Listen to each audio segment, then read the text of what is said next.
የሰባተኛው ሀገራዊ ምርጫ ጉዳይ ተደጋግሞ የተነሳ ነበር። ጠቅላይ ሚኒስትር አብይ አህመድም የዘንድሮ ምርጫ ከዚህ ቀደም ከነበሩት ምርጫዎች ሁሉ በሁሉም መለኪያ የተሻለ እንዲሆን መንግስት ጽኑ ፍላጎት ያለው መሆኑንም ገልጸዋል። ዝርዝር ዘገባውን ሪፖርተራችን ኤርሚያስ በጋሻውን ያዘጋጀው መስሊያሽም እንደሚከተለው ታቀርበዋለች። በዛሬው የህዝብ እንደራሴዎች ምክር ቤት 10ኛው መደበኛ ስብሰባ ላይ ለጠቅላይ ሚኒስትር አብይ አህመድ ከቀረቡ ፖለቲካዊ ጉዳዮች መካከል ሰባተኛው ሀገራዊ ምርጫ ተጠቃሽ ነበር። ግንቦት 24 ቀን 2018 ዓ.ም ይደረጋል ተብሎ በኢትዮጵያ ምርጫ ቦርድ ቀን የተቆረጠለት ሀገራዊ ምርጫ ሰላማዊ፣ ዴሞክራሲያዊና ፍትሃዊ ይሆን ዘንድ ሊታሰብባቸው ይገባል ያሏቸውን ጉዳዮች እያነሱ የህዝብ እንደራሴዎችም ነበሩ። ጠቅላይ ሚኒስትር አብይ አህመድ የተነሱ ጉዳዮችን በአብዛኛው መንግስታቸው እንደሚቀበላቸው ተናግረዋል። ከፖለቲካ ምህዳር ጋር በተያያዘ ለተነሳው ጥያቄ ደግሞ ተከታዩ ምላሽ ሰጥተዋል። ምርጫን በተመለከተ ያው ይታወቃል። ምርጫ ሲደርስ በተለይ በታችኛው አመራር የዲሞክራሲ ምህዳሩን የማጥበብ እጩዎችን፣ ታዛቢዎችን፣ ደጋፊዎችን የማዋከብ፣ የማሰር፣ የሚዲያ ነጻነትን የመጋፋት አዝማሚያዎች ይታያሉ። በተለይ ተፎካካሪ ፓርቲዎች ባሸነፍንባቸው አካባቢዎች ላይ በፓርቲ አመራሮች፣ በመራጩ ህዝብ ላይ የሚደርሰው ሰብአዊ መብት ጥሰት መራጩ ህዝብ ድጋሚ ተፎካካሪ ፓርቲ እጩዎችን እንዳይመርጥ የስነ ልቦና ጫና እየፈጠረ ይገኛል። የዘንድሮ ምርጫ ሰላማዊ፣ ፍትሃዊ፣ አካታች ባለፈው ካየነው ምርጫ በሁሉም መስፈርት የተሻለ እንዲሆን አበክረን ነው ይሰራ ያለነው።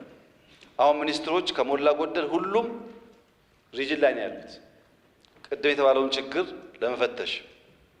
አሁን እኔ የተሻለ ምርጫ ይኖራል እያልኩ ነው። አንዳንዶች ሰክታችኋል።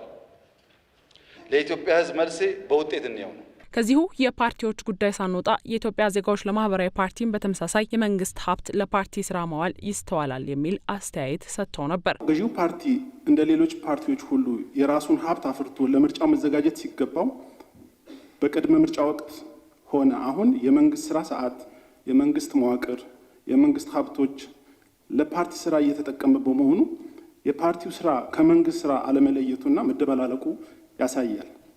ስለሆነም መንግስት በተደጋጋሚ እንደተጠየቀው የመንግስትና የፓርቲ ስራ ለይቶ ለመስራትና ለማረም ቁርጠኝነቱ አለ ወይ? መንግስት ስራውን እርግፍ አድርጎ ትቶ ምርጫ ላይ ገንዘቡን ጊዜውን እያባከነ ነው የተባለው ክስ ብልጽግና ደግሞ እኛን የኛ አባል መሆናችሁን ዘነጋችሁት እንዴ?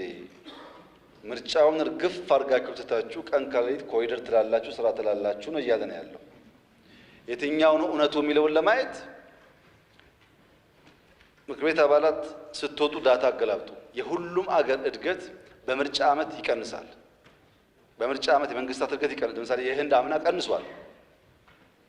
የኛ ከአምናው በልጦ 10.2% ያድጋል ከተባለ የሚሰራ መንግስት አለ ማለት ነው። የመገናኛ ብዙሃን አጠቃቀም ጉዳይ ሌላው ከምርጫ ጋር በተገናኘ የተነሳ ጥያቄ ነበር። በተለይም የህዝብ መገናኛ ብዙሃን የገዢው ፓርቲ አገልጋይ ሆነዋል በሚል የገለልተኝነት ጥያቄ እንደሚነሳባቸው ተጠቅሶ ነበር። ጠቅላይ ሚኒስትር አብይ አህመድ ለዚህ ጥያቄ የመለሱት ዛሬ እንደ ትናንት አይደለም በሚል አንድምታ ነበር። ሚዲያ ለሁሉም በሚገባው በህግ አግባብ ማገልገል አለበት።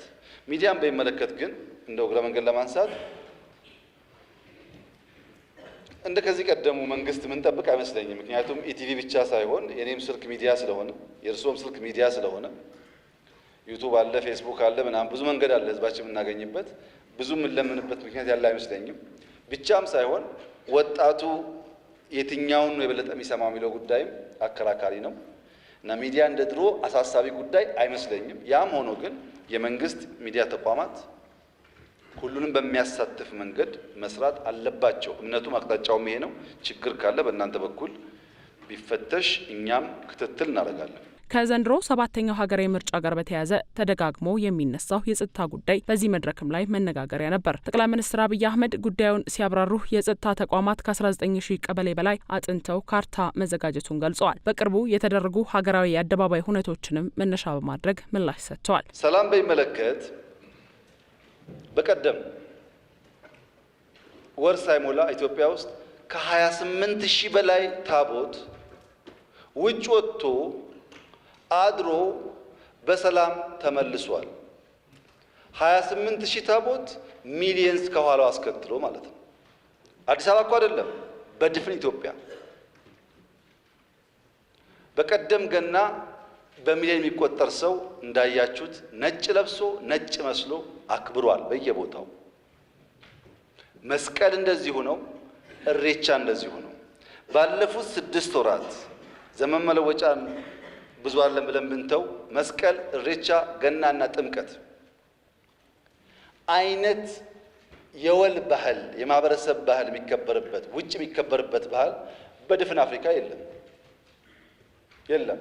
ይሄ ሁሉ ህዝብ ወጥቶ በዓል አክብሮ አንዳንዱም አድሮ እየተመለሰ ለአንድ ሰዓት ምርጫ ሲሆን ሰላም እንዴት ይጠፋል? ጠቅላይ ሚኒስትር አብይ አህመድ ምርጫን በሚመለከት መንግስታቸው እስከ ታችኛው መዋቅር ተመሳሳይ ቁርጠኝነት ያለው መሆኑን በመጥቀስ ወደ ታች ችግር ካለ እንደሚታይ ተናግረዋል። አክለውም የዘንድሮው ምርጫ ሰፊ እድል ያለበት ስለሆነ ለመሳተፍ እስካሁን ያልወሰኑ እንዲወስኑ፣ ያልተመዘገቡም እንዲመዘገቡ ጥሪ አቅርበዋል።